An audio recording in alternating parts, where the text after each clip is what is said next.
സഭാ തർക്കത്തിൽ ചർച്ചയ്ക്ക് തയ്യാറാണ് എന്ന യാക്കോബായ സഭാധ്യക്ഷന്റെ നിലപാട് സ്വാഗതം ചെയ്ത ഓർത്തഡോക്സ് സഭ സമാധാന ശ്രമങ്ങൾക്ക് ആത്മാർത്ഥമായിട്ടുള്ള ശ്രമമാണ് എങ്കിൽ അതിനെ സ്വീകരിക്കുമെന്നും ഓർത്തഡോക്സ് സഭ വ്യക്തമാക്കുന്നു. മലങ്കര സഭയെ വ്യവഹാരങ്ങളിലേക്ക് വലിച്ചിട്ടവർക്ക് തിരിച്ചറിവുണ്ടാകുന്നത് സന്തോഷകരമാണ് എന്നും ഓർത്തഡോക്സ് സഭ പ്രസ്താവനയിൽ പറഞ്ഞു.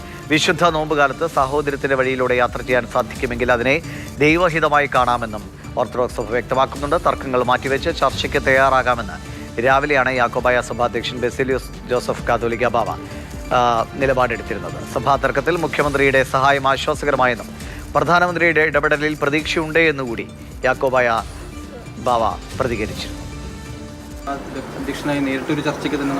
അതിനൊന്നും യാതൊരു പ്രയാസവുമില്ല. ഇവരൊക്കെ മനുഷ്യരല്ലേ.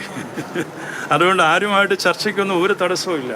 അതിലൊന്നും ആർക്കും ഒരു വിഷമത്തിൻ്റെ ആവശ്യമൊന്നുമില്ല. നമുക്ക് നമ്മുടേതായ വ്യക്തമായ നിലപാടുകളുണ്ട്, അവർക്കും അവരുടെ നിലപാടുകളുണ്ട്. അവിടെ ഗവൺമെൻറ് ഒരു നിലപാട് സുപ്രീം കോടതിയിൽ പോയി നല്ല കാര്യമാണ് ഗവൺമെൻറ് ചെയ്തത്. അതുകൊണ്ട് ഒരു പുതിയ ഒരു റീഓപ്പൺ ചെയ്യാനായിട്ടുള്ളൊരു ഒക്കേഷൻ ഉണ്ടായി എന്നുള്ള യാഥാർത്ഥ്യം തന്നെയാണ്. അത് നമ്മൾ മറച്ചു വയ്ക്കുന്നില്ല.